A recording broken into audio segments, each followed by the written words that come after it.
we're about a year into the generation of the Xbox Series X and the Xbox Series S, and both of these devices are really enticing to gamers to either upgrade or join the Xbox platform in general. But let's take a look at the Xbox One X, the kind of mid-generation upgrade from the Xbox One that added a lot of cool new features like native 4K support and enhancing older games. Should you buy an Xbox One X, or if you're on a budget, the Xbox Series S? We're going to be comparing these two platforms because there are some pretty important differences, and depending on your gaming taste, you may want to be interested in buying one instead of the other. Let's dive into both of these platforms.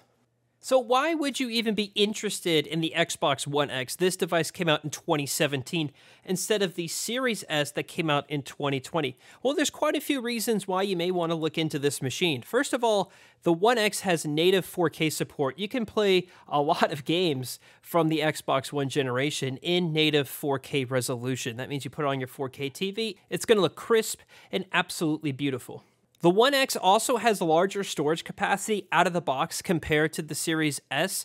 Right now, at the time of recording, the Series S only comes with 512 gigs of storage, whereas the One X has a terabyte. So it's essentially double the storage in the One X if you're interested in having a lot of your games library pre-installed and ready to go on that machine. That might be something you want to look into.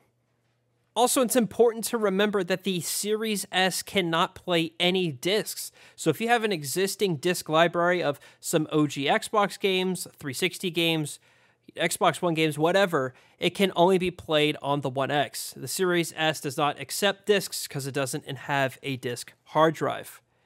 The One X also has something that's called Xbox One X Enhanced. Now, this is a sort of branding badge that's placed on a lot of Xbox games that'll tell you that there's some sort of difference in this particular version if it's played on a One X compared to a base Xbox One.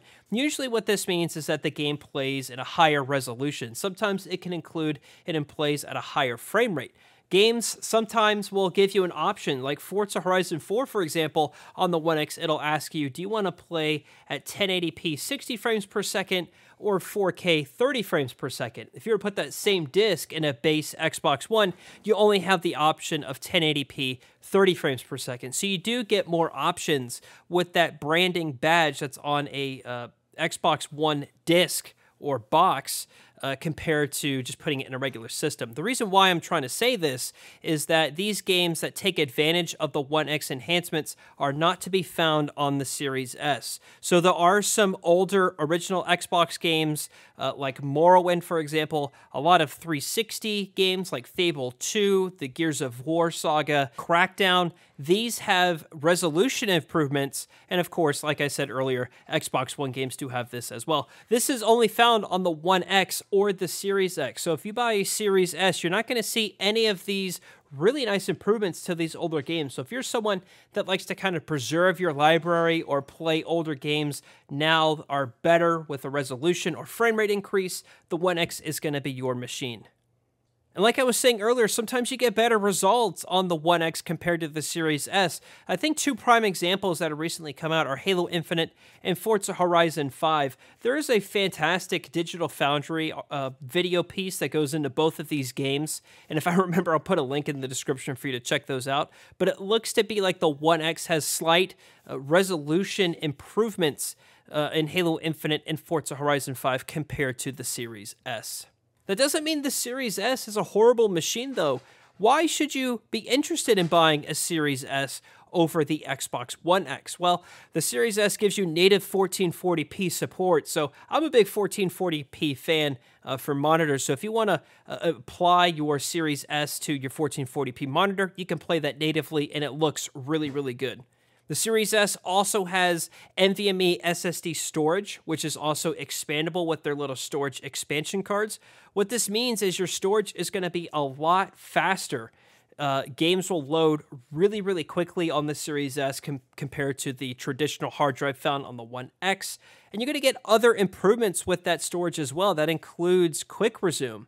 Now, this is a really underrated feature, but what you can do is play a game, launch another game, and you'll skip all the loading screens. You can even turn your machine off, move it, unplug the internet, whatever, plug your machine back together, your games will still be there waiting for you, and you can launch it instantly.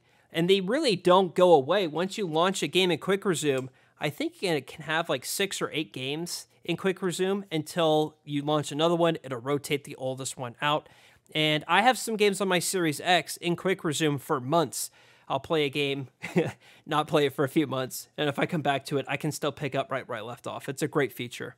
There's other great features in the Series S too, like FPS boost. Some games will just automatically get a frame rate increase. It kind of varies on what your frame rate increase is going to be based on game to game. There is an official Xbox website that'll tell you which games on the older generations will give you FPS boost. And there's also auto HDR to give you a nice crisper image of a color range on the Series S. Also, it's important to know if you want to kind of future-proof your library, games will eventually be Series S and X exclusive. They're going to eventually abandon this Xbox One platform because it's almost 10 years old now, and they need to move on to a new platform. Also, the Series S is incredibly small. It's the smallest Xbox they ever made, and it's probably cheaper, too. The One X, I know gaming prices and game consoles prices are kind of inflated at the moment, but you could probably still buy a Series S at retail. Definitely will be cheaper than a One X. Just depends on how hard you look for a One X at a particular price. So that's kind of comparing the two platforms. To be honest, I'm not sure if one is better than the other. If you kind of have no compromises and your budget allows, you can definitely get the best of both worlds and get the Series X. That's going to give you your disk drive, take advantage of the One X enhanced games, you get your larger storage, your native 4K output, but you still get the great things that are exclusive to the Series Xbox platform, like FPS boost, auto HDR, your faster storage, quick resume, all those sorts of things. But if your budget doesn't allow, you kind of have to see where your interests lie. If you prefer older games with larger storage, the disk drive, improving older titles through One X enhancements, the Xbox One X is probably going to be the better platform for you. But if you don't care about that, you just want to play the latest games on Game Pass, you want to play games quickly, get in and out of matches faster, you want to be able to take your machine with you wherever you go easily, and you all about a digital future, well then the Series S is going to be the choice for you. Let me know which device you're interested in if you're picking up an Xbox console. Leave your thoughts in the comments down below. I hope this helps you make a decision on which Xbox platform you're going to choose in the future. And it's a great platform to get into. Game Pass is awesome. There's a lot of exclusives out, a lot of exclusives coming. And since I'm a Halo Wars channel, I'm going to tell you you should try Halo Wars 2 when you get your new Xbox.